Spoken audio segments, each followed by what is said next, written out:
welcome you back to another study from the book of Genesis. We're here together, Marshall and Colton and myself, as we look to conclude our study of this book this evening. We appreciate all the feedback you've given us and hope to have another good study tonight. Before we begin, I'd like to invite you to bow with us as we pray to God before we enter into this study. Our holy God, we are so thankful for the revelation of your word, for the stories that you have recorded for us that go all the way to the beginning of time, that tell us of your relationship with man, how that relationship began, how that relationship was broken, and how so quickly you began to put things into motion to make it possible to repair that relationship. And as we continue to study about the lives of those who were interwoven into that plan, we pray that you will help us to be thoughtful and careful as we look at the text, and that we can see the lessons that can be learned for us, that we can be built up in our faith, and that we will be drawn closer to you. We are thankful for the opportunities we have, such as this, the technology that allows us to continue to study together. And Father, we certainly continue to pray for especially your people as we struggle to continue our faithfulness to you, and also our concern about the ongoing virus and the reactions to it around the world. Help us to be lights in the midst of that. All these things we pray in your son's holy name. Amen. Amen. All right, Marshall. All right.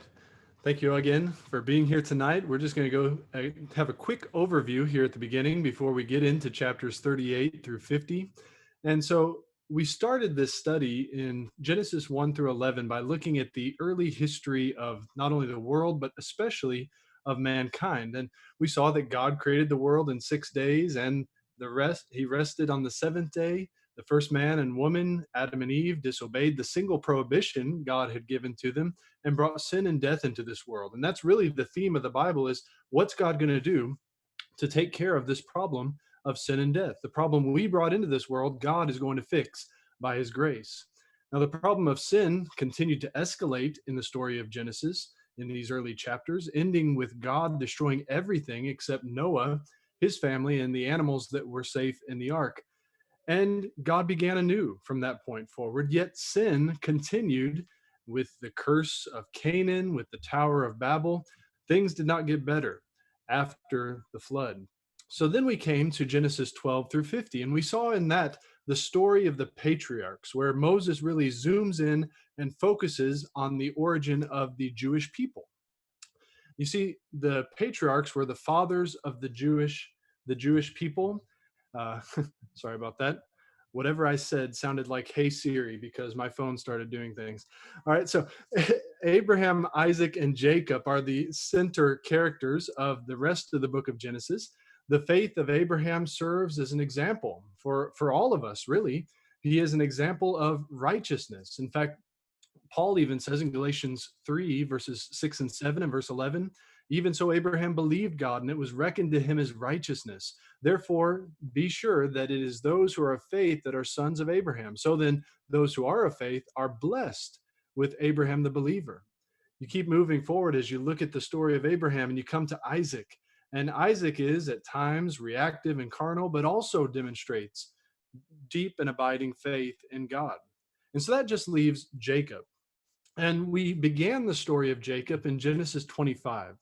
We remember that the life of Jacob commenced with conflict. Even from the womb, he was fighting with his brother Esau.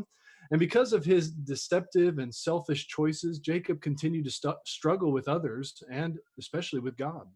Yet God works in Jacob, even renaming him Israel to symbolize the spiritual transformation that had occurred in the patriarch. And yet Jacob still had some things to work on. There were still some things he had to develop in his spiritual life. Still, the partiality of Jacob for Rachel and for Joseph generated infighting within his family, among his wives and among his sons. That, in conjunction with his son's immoral and violent natures resulted in their murderous intent toward Joseph.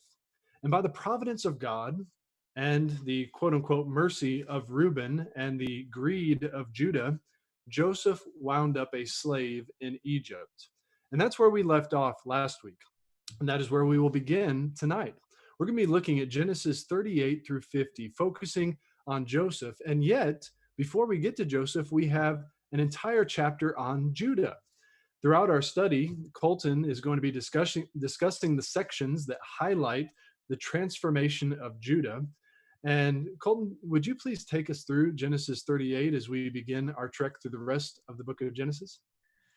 Yeah, and so as Marshall was starting to point out there is a transformation of Judah that takes place. And this makes it clear that this story in chapter 38 is supposed to be there.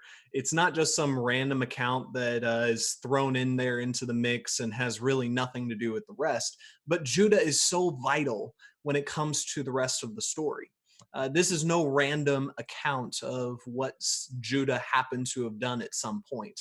But first, we see that Judah does make some mistakes. He leaves from the family, especially from Jacob, and he gets involved with the Gentiles, and especially he gets involved through marriage. Now, we're not told why he leaves the family. Perhaps it's guilt out of what's happened with Joseph. Perhaps it's some unrelated cause. But either way, Judah goes off on his own and sets him up for disaster. When you leave from God's land, you're set up for disaster.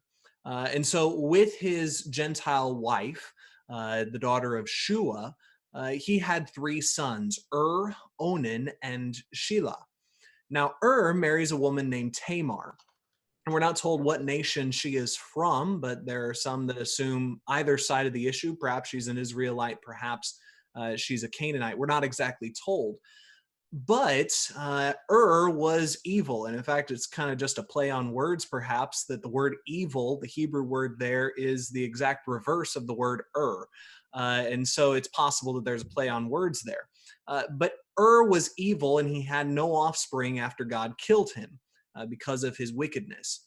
Now, the redemption customs of that time and the later dictates of the law demanded that the next son in line was to take up in marriage the wife of the firstborn and bear offspring for his brother. And so Onan marries Tamar as well, but every time that they would have sex, he would discharge on the ground. Now, I think there's a mixture of two problems going on here. One, it seems that he only wanted to pleasure himself in this relationship. And a mixture of that he especially refused to give offspring to his deceased brother. But with this mixture of what's going on, God is not pleased. Now, Judah sees Tamar at this point as a bad omen, that all of his sons are dying by marrying this woman, and so he is reluctant to give Shelah. And so he promises him at a later time, but that time never conveniently comes. But when Judah's wife dies, Tamar takes advantage of the situation and devises a plan where she is going to pretend to be a prostitute, and Judah would come into her and conceive in her womb so that she would have offspring, which was justified for her to have offspring, but she did it in unjustified methods. And so she takes as collateral for a gift that he says, I'm going to give this prostitute a young goat. She takes as collateral his seal, his cord, and his staff. All three of these things would have worked as almost an ID card for Judah because they would have been very personal to Judah and people would have recognized it as his. And so whenever she becomes pregnant and Judah is ready to kill her, she says, the man who has conceived in me, these things belong to him. And he recognizes, of course, that these are his. And so he realizes that he was the one that had sex with her and was seduced by her.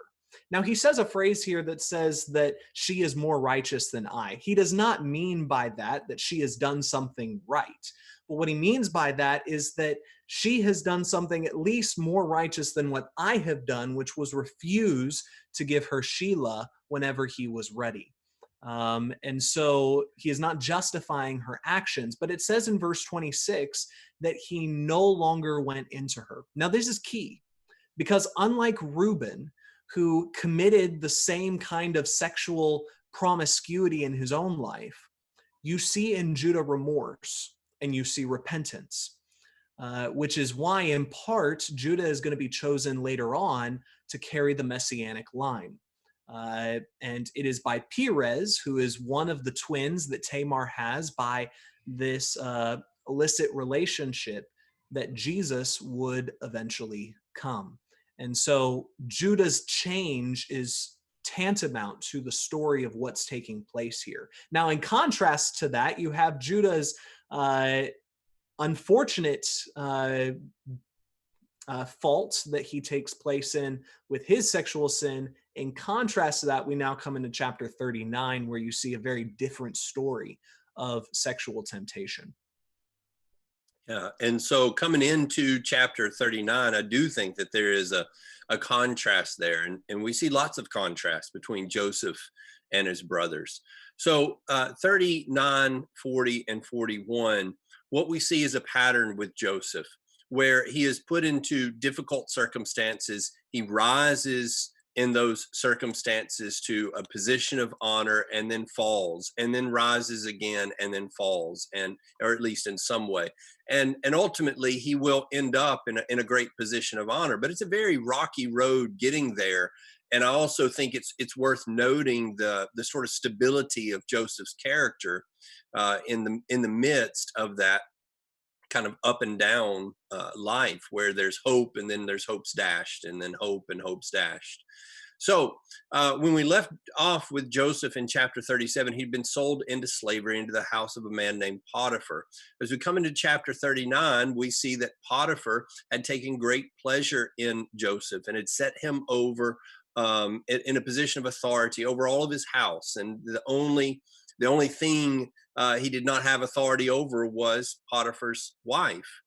And I think about that, that Potiphar, there's just a sort of a recognition of the sanctity of marriage there, even so early on in this story, that you could find a man so trustworthy that you put him over everything. Now, not of course your wife, that accepting that, but what causes him to rise in such positions? Well, it's trustworthiness. There is a trusting or a quality there that invites trust, and we'll see that again and again. So Potiphar puts him in that position, and while Potiphar is away, his wife begins to appeal to Joseph to come and to commit fornication with her. And Joseph refuses until, and it seems like it's an ongoing thing, until he's cornered. And she catches him alone in the house, and she presses him on that temptation. And Joseph's response is unequivocal. It says in verse 12 of chapter 39, let's see. It says, she caught him by his garment, saying, "Lie with me." And he left his garment in her hand and fled, and he went outside. Backing up just a moment here, it tells us in verse 8, he refused and said to his master's wife, "Behold, with me here, my master does not concern himself with anything in the house, and he has put all the owns in my charge. There was no one greater in this house than I, and he has withheld nothing from me except you, because you are his wife. How then could I do this great evil and sin against God?" I think it's very important to follow his line of reasoning there. His line of reasoning is going through and saying, I have been put into a great place of privilege. And he's pointing at those privileges. He's pointing to Potiphar over and over. Potiphar's done this, Potiphar's done that. And then at the end, he says, then how could I sin against not Potiphar, but God? And so I think that suggests that Joseph recognizes all of those blessings as coming from God. And so as he's listing those things off, the conclusion is, because I've been so blessed, I should not sin against not Potiphar, but God. That echoes a thought that David brings out in his sin. Against you and you alone have I sinned, David would say in Psalm 51. Joseph is thinking in those terms, that God would be the one chiefly, even more so than Potiphar, offended. Well, nevertheless, she does grab hold of him. He does flee and leave his garments. Then she tells tales on Joseph and says that he stripped himself in front of her, and told that to the other servants, and then also to Potiphar. It is interesting. It says that Potiphar was very angry. Let's see. It says when his master heard the words of his wife, which she spoke to him, saying, "This is what your slave did to me," his anger burned. And so Joseph's master took him and put him into the jail, the place where the king's prisoners were confined. I do find it interesting that he wasn't killed, that he wasn't maybe put into a worse prison. And so maybe on the one hand, there's providence. Maybe Potiphar had a notion as to what happened here as well. That's a possibility. Well, he comes into the prison, and again, we find that the chief jailer, verse 23, the last part of chapter 39, verse 23, the chief jailer did not supervise anything under Joseph's charge because the Lord was with him. And whatever he did, the Lord made to prosper. And so again, it is the Lord that is blessing him, but also again, it is Joseph with the Lord's blessing, acting responsibly and being exalted into places of authority. So there he is in that place of authority, and he is looked upon not only by the jailer but by other prisoners as a man of wisdom. And there are two other prisoners who have some dreams. They're former servants of the king. Remember, this is the prison where the king's prisoners are kept. They're former servants of the king, and they would like some dreams interpreted. And so they go to Joseph, and Joseph gives to one man a good report and to another a poor report. And both of those things come true. And Joseph asked the one who received the favorable report, the cupbearer, if he would tell Pharaoh about Joseph. He forgets. For a couple of years, he forgets. So while this is not a situation where Joseph is taken from prison to a worse circumstance, it is a place where he certainly had some opportunity for hope. And then can you imagine as the months wear on and nothing? And so he has hopes dashed once again, and so sits in prison really needlessly in some ways. But maybe even that is providential. In fact, I might go further than maybe. I think distinctly there's a great possibility that there's providence involved, because the cupbearer forgets until Pharaoh has a dream of his own.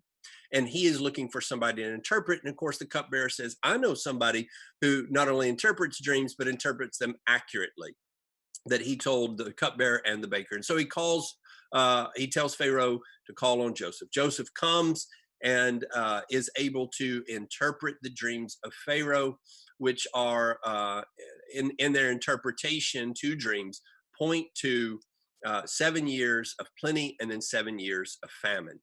Not only does Joseph interpret the dreams, but he also gives a plan as far as how to move forward with that information. If you knew there were going to be 7 years of plenty and then 7 years of famine, what would you do?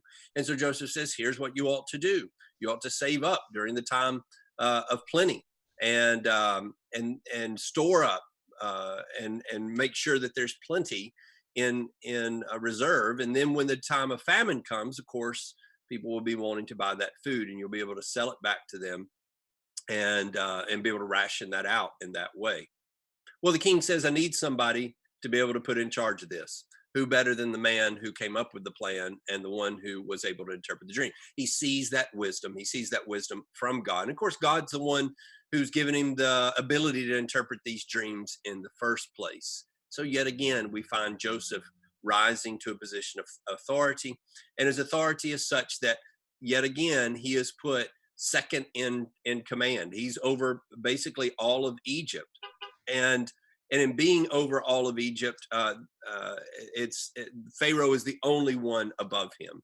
So that's the position we find him in. We go through those 7 years of plenty. He follows through with that plan. We come into the 7 years of famine. And as we come into those 7 years of famine, it doesn't take long.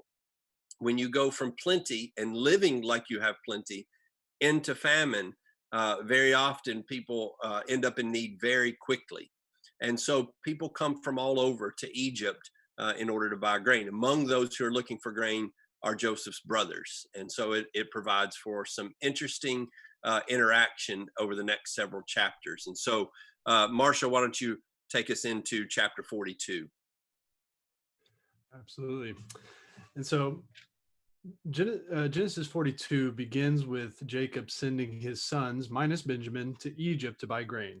Since Egypt has the food and everybody around surrounding region needs the food, that's the place to go.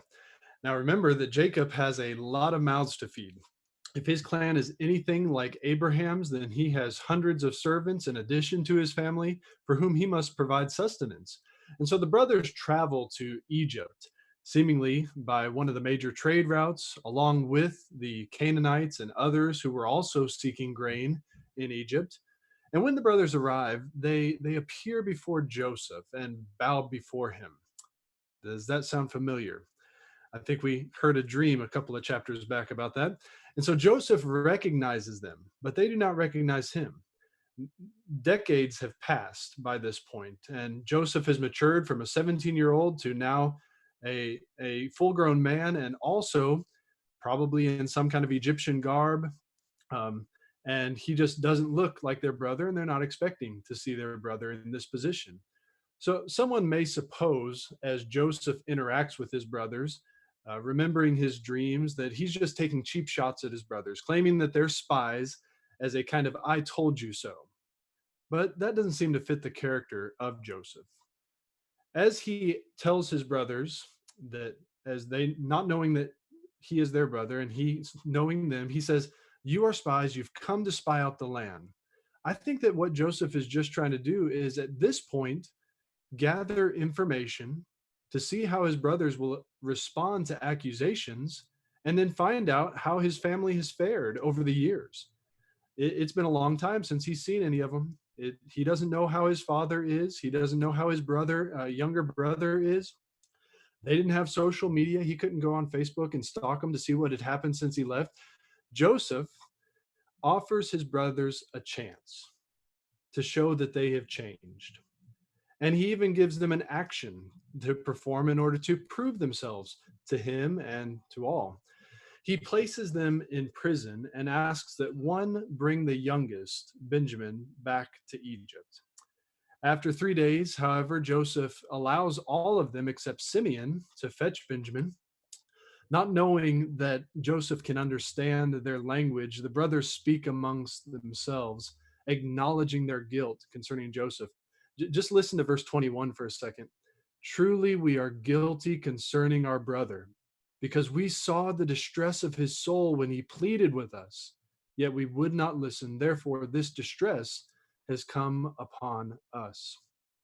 There's a little bit of poetry there, but obviously a lot of emotion. And this gives us a few more details that we didn't have when we were reading about them selling off Joseph. We just heard the interaction among the brothers as to what they were planning to do, to sell him off to the Ishmaelites, the Midianites. And yet, whenever you come to this point, you hear that Joseph was pleading with them. They saw his distress, and so they said, "Okay, because we caused him distress, look, distress is coming upon us as well." You see, time did not heal their guilty consciences. Their admission brings Joseph to tears. Remember, the last time he saw them, they were plotting for his life and plotting to sell him as a slave. Now he hears them acknowledging their guilt.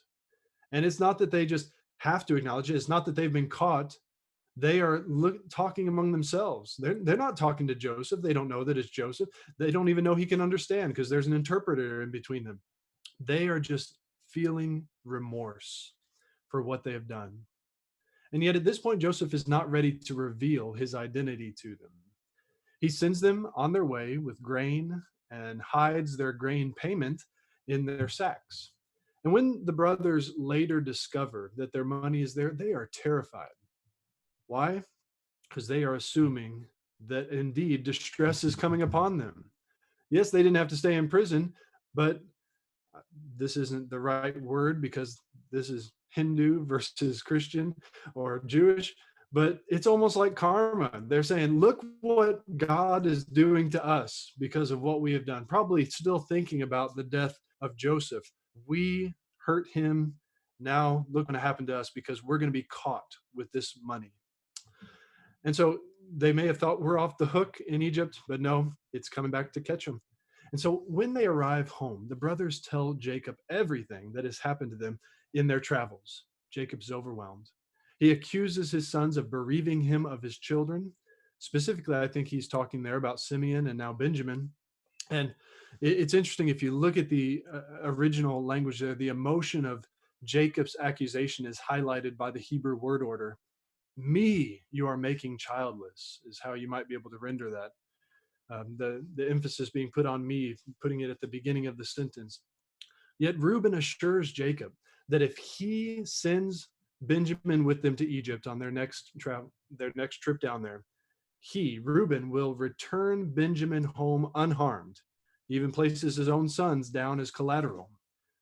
And what this tells us is that Reuben has changed for the better as well. That he is willing to now protect this son of Rachel.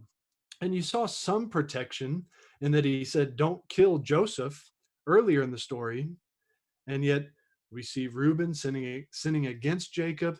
And you just see some major character flaws. Now he is saying, I am willing to stake my life, that is my son's lives, my heirs, on the fact that I will protect your son, Benjamin. Yet Jacob says no, for now. And the famine only gets worse. And so, Colton, can you please tell us about the next trip to Egypt? So in Jacob saying no, there's risk that he's taking. Because he basically, if he never sends Benjamin down, then he is, in essence, giving Simeon a death sentence.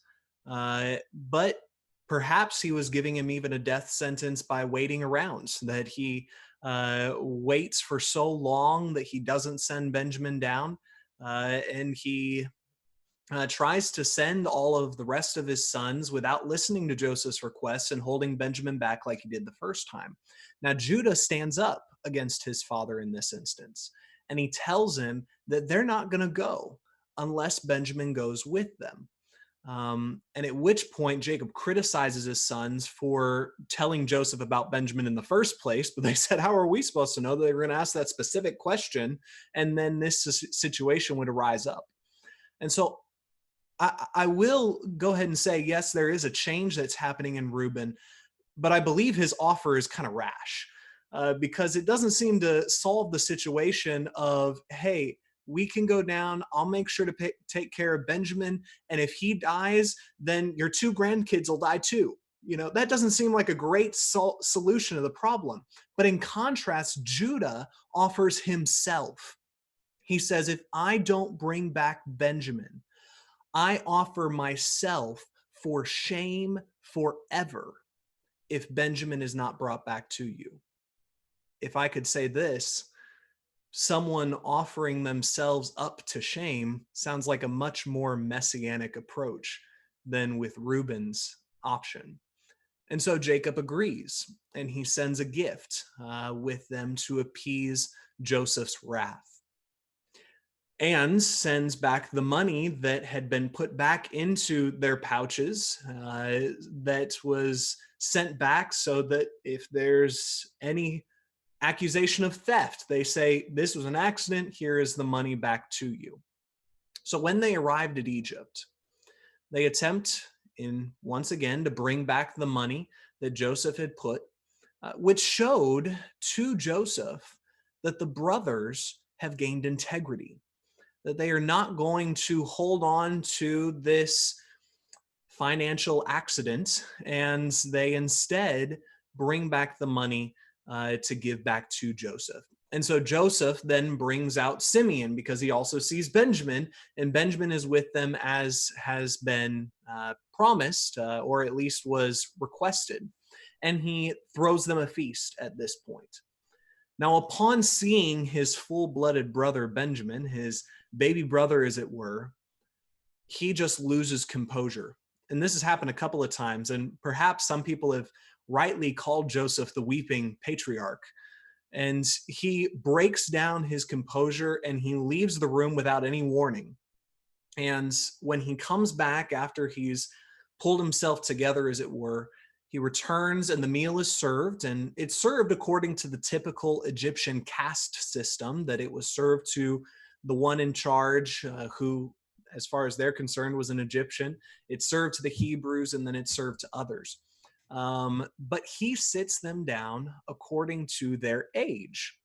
Now, there's been no indication that they've said what their ages are. And so that seems to be the reason why they are so surprised whenever he sits them down according to their age, because that says something about his knowledge of the situation. So either they're surprised that this could possibly happen, or they're starting to pick up that there's something iffy going on here, that they just don't know the full situation.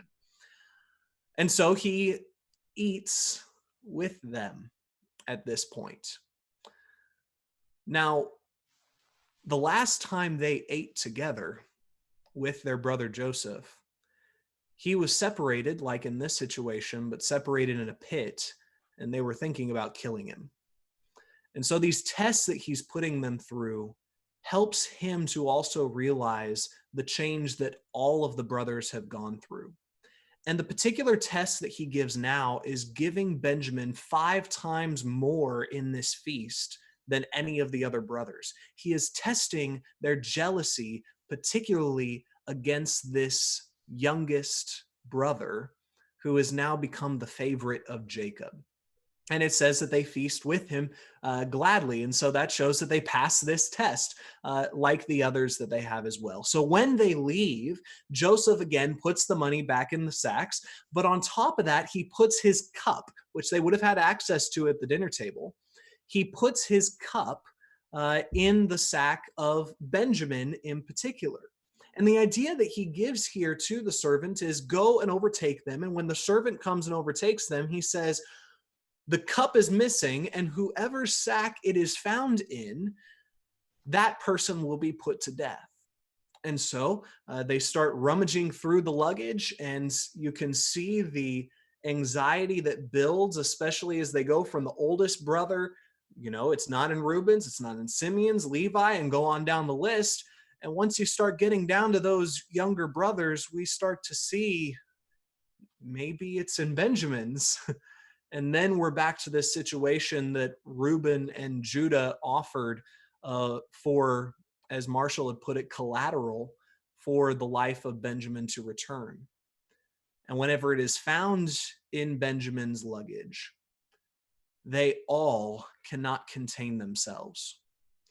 And instead of just giving him up to death like they did their other brother, instead, they give themselves up and say, take all of us as slaves. Just don't kill our brother. So once again, as before, in all the other tests that Joseph has put before them, they see these are now men of integrity. And they want to do what's right.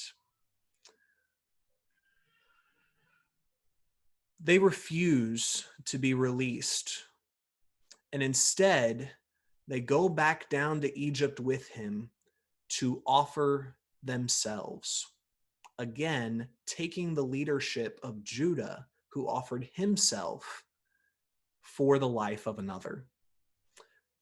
But Judah once again takes the lead in this situation, and he pleads with Joseph not to harm the boy for the sake of Jacob, their father. And at this, Joseph just couldn't stop himself. He cries aloud and admits in the presence of all of them that he is their long-lost brother Joseph. But after seeing their genuine changes, Joseph bears no ill will against them, but he tells them that things are clear to him now, that God sent him. And you see this in chapter 45 and verses 6 through 8. In chapter 45, verses 6 through 8, you see him talk about this realization of a divine providence taking place. For the famine has been in the land these 2 years, and there are still 5 years in which there shall be neither plowing nor harvesting. God sent me before you to preserve for you a remnant in the earth and to keep you alive by a great deliverance. Now, therefore, it was not you who sent me here, but God, and he has made me a father to Pharaoh and lord to all his household and ruler over all the land of Egypt. So he says, go and fetch my father, fetch your families, come down to Egypt for deliverance, as Moses is going to bring them out of Egypt for deliverance. You see a switch that's going to take place as we come into Exodus after this book ends. And of course, Jacob does not believe them at first when they come back and say, your son is alive. He doesn't believe them at first, but then he sees all of the gifts that are sent with them. And he is, with all of his sons, overjoyed at the salvation, not only for Joseph, but the salvation that's going to come because of Joseph. And he is overjoyed at this occasion, and he is certainly eager to go down to Egypt to see his son. And so that takes us into chapter 46. Stephen, you want to take us from there? Yeah, so in chapter 46, they do gather up all their belongings and they come to Egypt, and Jacob is invited not just to stand before Pharaoh, but really comes before Pharaoh as a guest of honor. That you recognize and you see, and I think that's it's important to see how great the honor is, because we're going to see a major contrast. Colton already alluded to what we'll see as we go into the story of Exodus. One of the things we'll see is a considerable contrast between the high honor that Jacob's family receives. It's about 70 people that go down to Egypt, and it numbers that for us. It doesn't enumerate them by name, but we get the families to some degree, and 70 people. And I think that's important to see that number because there's another contrast. They go in with 70, they're going to come out with 3,550 men of Israel. And so we see a major distinction between Jacob's family coming and Jacob's family leaving. As they come into the land, there is, even though there's honor, there's also a measure of distance because of the nature of their occupations. It indicates that the Egyptians found being herdsmen to be distasteful. But it's kind of a win-win in this instance, because they get the honor and they get a very lush land in Goshen that they're invited to live in. And we see that in chapter 47, that they're invited to live in that place. And they're also got a lot of employment because the Egyptians found that distasteful. They wanted somebody to do it for them. And so Israel not only ends up with a good situation personally, but just it ends up being a very good ecosystem, if you will. But coming back to chapter 46 for just a moment, as Jacob comes before Pharaoh, one of the things Pharaoh asks him, says, how long have you lived? How old are you? And maybe says that with a little bit more flowery language. But in chapter 46, Jacob's answer, in chapter 47, Jacob's answer, he says, Pharaoh said to Jacob, how many years have you lived? And Jacob said to Pharaoh, the years of my sojourning are 130. Few and unpleasant have been the years of my life, nor have they attained to the years that my father lived during the days of their sojourning.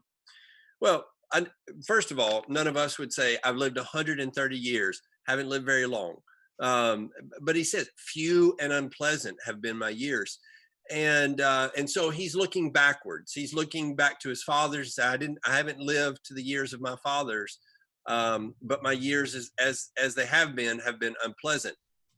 You would think that somebody who's had unpleasant years would think they've been really long years, that it's been a long, hard life. But he just seems bitter when he comes into Egypt.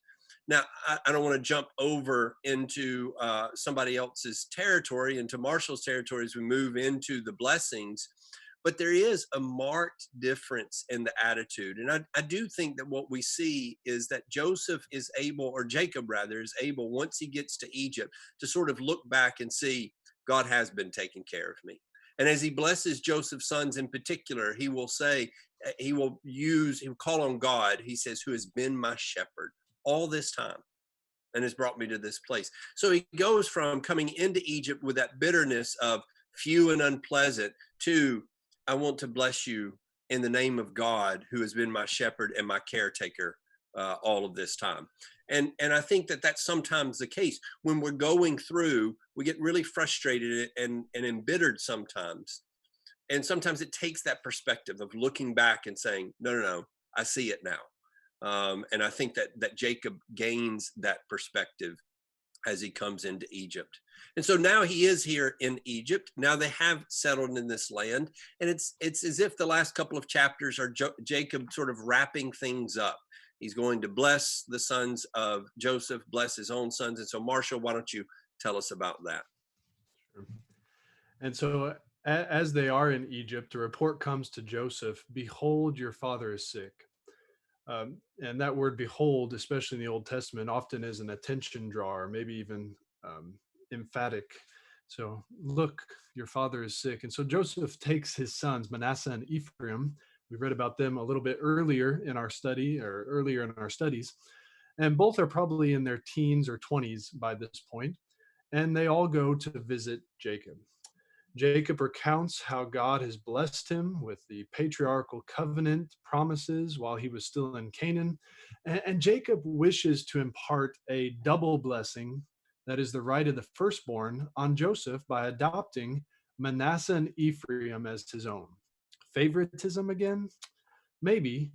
Or perhaps Jacob is trying to provide additional children to Rachel, whose untimely death prevented her from bearing additional children. The mention of Rachel in Genesis 48:7 seems to me at least otherwise abrupt, maybe even superfluous, if Jacob is not connecting the adoption of Manasseh and Ephraim to the fewer heirs of Rachel than those of Leah. Regardless, the writer of Hebrews gives us insight into what Jacob is doing here, and that is he is offering a blessing by faith. That's Hebrews 11 and verse 21. By faith, Jacob blessed the sons of Joseph. Now, that faith of Hebrews 11, I think almost always in the by faith statements of Hebrews 11, it's describing a particular aspect of faith, not just a whole comprehensive definition of faith, but a faith that is forward looking, a faith that is hopeful. You see that in the very first verse. And what this tells us is that Jacob fully anticipates that his descendants will return to Canaan and receive the land, just as God has promised him. The adoption of Manasseh and Ephraim also explains why Joseph does not receive a tribal inheritance by name. If you've ever wondered about that, it's like, why isn't Joseph in that list? Why isn't he on the map? It's because he gets two tribes. He gets two lands, Ephraim and Manasseh. It's as if Reuben, by his immorality, has forsaken his firstborn blessing, and now that is being passed on to Joseph, at least however Jacob can manage that. So Jacob gives a special blessing to Joseph by purposefully, but he purposefully exalts the younger Ephraim over the older Manasseh, much to the chagrin of Joseph. Also, doesn't that exalting of the younger sound a little familiar to the Jacob story? And so finally, Jacob reveals to Joseph that the Israelites will return to the land of Canaan eventually. And Joseph will there inherit a double portion. Joseph seemingly has never heard directly from God concerning the Exodus. I'm talking about Joseph, not Jacob. Joseph seemingly has not received a direct revelation from God that there's going to be an Exodus, that they're going to return to the land. But his father Jacob has. And Jacob reports that. And I just got to say this is kind of an aside, that this is really how faith often works. That you get a word from God, and sometimes it's even through someone else, and that's how you come to faith. That's what it is for us. God has not spoken to any of us directly, but he has spoken to us through his apostles and prophets in the scriptures, and our faith is no less real than theirs. Joseph's faith of an Exodus was no less real than his father's, even though it was his father who received the revelation. He received, and Joseph received it through his father, that is, in a secondary way. And yet, Joseph, by faith, is going to trust that there's going to be an Exodus. It's kind of like what Jesus says in John 20 and verse 29. Blessed are they who did not see and yet believed. Our faith, like Joseph's, can be forward looking and hopeful because it is based on the promises of a faithful God perfectly preserved for us in his word, that is, the Bible. And the blessings of Jacob do not cease in Genesis 48. The next chapter records the blessing, or maybe prophecies, concerning all the 12 sons of Jacob. And Colton, would you take us through that?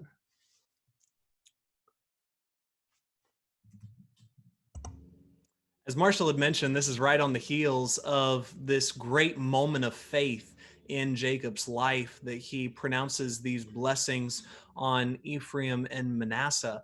And so he continues that theme of blessing of his offspring, and he calls the rest of his sons in order to bless them, just as his father Isaac had done for him, and as his grandfather Abraham had done for Isaac. And so, with Isaac and giving the blessings to Jacob, as with that kind of idea, you have the same idea taking place. The implications point us toward that Jacob, as Marshall had mentioned, is offering these blessings as prophetic utterances.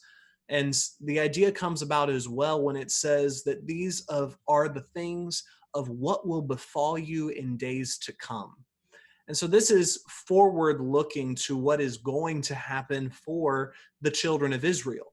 Now, there are many connections that you can make between his sons and what the tribes that will follow them will one day experience as well.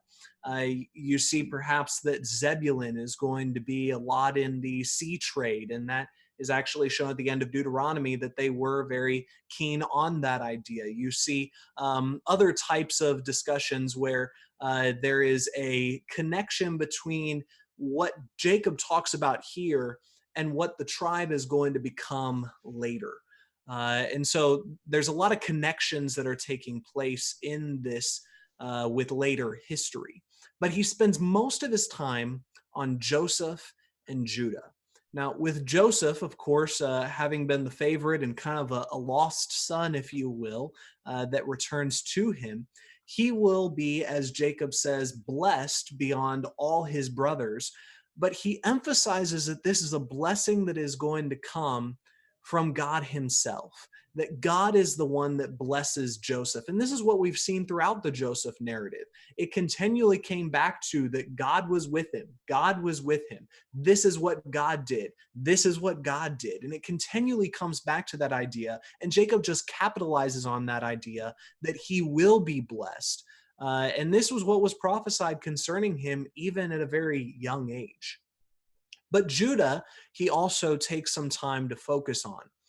But what God does whenever he gives this prophecy through Jacob is he begins by rejecting Reuben as king. And he rejects Reuben as king because of Reuben's unrepentant, as far as we are aware, unrepentant sexual promiscuity. God then also rejects Simeon and Levi because of their fierce wrath and their self-will in the situation, especially surrounding Dinah and the scenario that took place there, which we talked about before. But when we come to Judah, he is declared as king.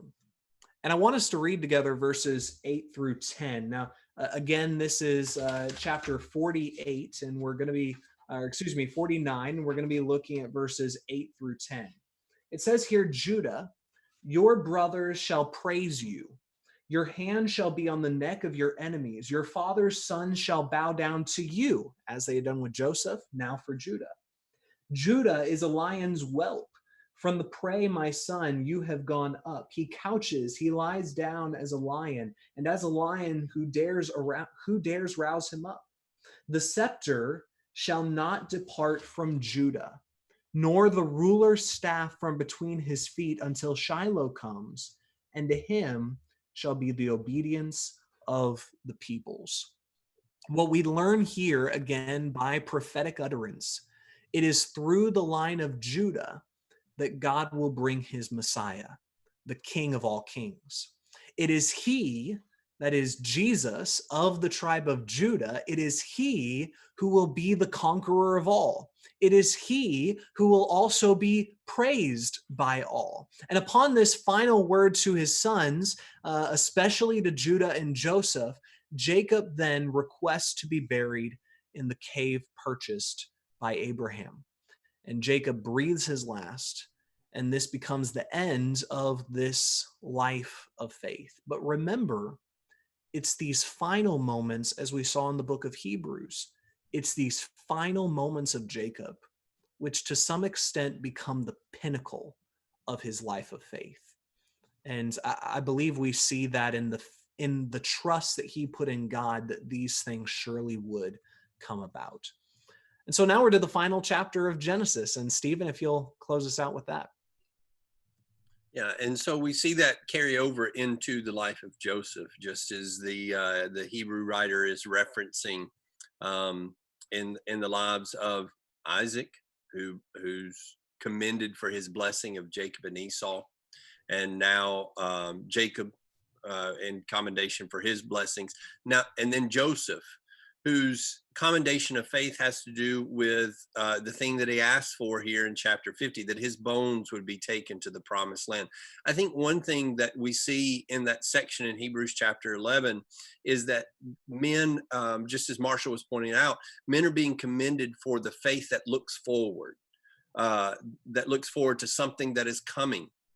Our promised land is something that we are waiting on. And so it points backwards, said here are some men who are waiting, who are looking forward to things that would come generations down the road, and yet they acted with very firm confidence concerning those things. And so we see that with Joseph. You think about that from the standpoint of looking through the life of Joseph. I doubt any of us would read through Genesis 37 through 50 and go, oh yes, this is the mark. This is the thing that I'll pick out. But you need to understand, we need to understand that the Hebrew writer is pointing, he's drawing lessons from the faith. And so he's picking specific examples to make those lessons. That doesn't mean that the rest of Joseph's life wasn't full of faith.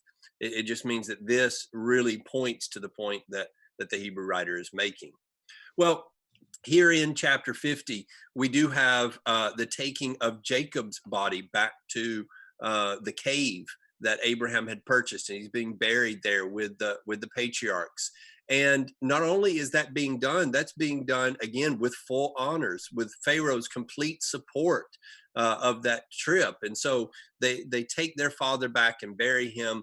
It seems at Pharaoh's expense, even that he wanted to support that fanfare in its entirety. And so they bury their father and they come back. And the brothers at this point get a little bit concerned. They've had the very emotional reunion. Joseph has treated them well, and yet it seems that it can't quite get out of their mind that they did throw him in a pit and then sell him into slavery. And so they come up with what seems like a story. They come and say, now, I don't know if you knew this, but Dad's last words were he really wanted you to treat us well. Essentially is what they say to Joseph. And Joseph, he gets what's going on here. And he says, don't worry, don't fear. And the words that he says are words that I think sum up the notion of God's providence in Joseph's life. He says, you meant it for evil, but God meant it for good. Now, and let me just say that doesn't mean that their actions weren't evil. Sometimes in discussing the providence of God, when God uses the actions of evil men, it's almost as if some might mitigate that evil or suggest it's not even evil because it accomplished good. Joseph is not saying what you did is good. No, he says you meant it for evil. But God did have a purpose here, and that purpose has been accomplished. And so looking back, Joseph is able to see that, just as we suggested. Jacob has been able to see that. Joseph is able to see that, and so he's able to even be thankful for the trials, not because they were good in and of themselves, but because God has been caring for him all of this time. And so Joseph, again, there's another display of confidence and faith in God. He does tell them to take his bones, and yet when he does that, it seems as though, well, it doesn't just seem, there's no funeral procession this time.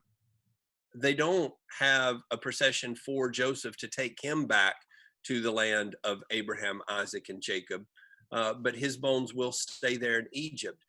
It's possible that the tide is already turning. I don't know that for sure, but it may be that already things are not as friendly as they were at the start. Maybe Israel's prosperity, maybe the seeing the blessings has already begun to stir the jealousies of those in Egypt. And so we are left there in Genesis chapter 50. It says Joseph died at the age of 110 years, and he was embalmed and placed in a coffin in Egypt. We close out the book of Genesis. When we open up the book of Exodus, it's a continuation of the story. Remember, Moses is writing all of this down, and so what he's done so far is just really maybe not as quickly as we have gone, but he's really very quickly gone through 1,500 years of history and brought us to the point of the introduction of his moment in history and of the moment in which Israel becomes a nation. And so as we open up the book of Exodus, very briefly, it's going to refer back to Joseph and say, that's where we left off, but here's the situation now. And we'll see those contrasts begin to be put into place. Next week, as we continue our studies, we're going to pick up there. We're going to go through the first several chapters of the book of Exodus, and we're going to slow down a little bit on those first few chapters as we go through the narrative portion and pick out some particular lessons there. And then we'll speed up as we get to the end of the book and maybe take a little bit of a thematic approach where we show some of the things of the laws that are being introduced, the tabernacle, and what those represent. Because as those laws are being given, they're not just laws that God is setting in place for random purposes, just to see if people will follow those rules, but he is educating his people, and he's educating us about things that would come. The Hebrew writer certainly points to those things a great deal. And so we hope that you'll join us as we continue in that study. As we close out this study tonight, fellas, you have any comments from your Facebook or YouTube pages? There was just one comment here that someone had said that in these last few chapters, in essence, Joseph could have taken this time of advantage as payback time. And yet, as governor, he could have severely punished them. But through God, he saw how they meant for evil, but God meant for good, as was just mentioned. And he still loves his brothers. Yeah, absolutely. Well, again, we appreciate everybody joining us. We hope that you'll join us next week as we continue our study here through the books of Moses, looking at some of the lessons, the really lasting lessons that he lays out here for us. Appreciate you guys. Enjoyed the opportunity to study with you, and looking forward to another opportunity next week. We hope you join us.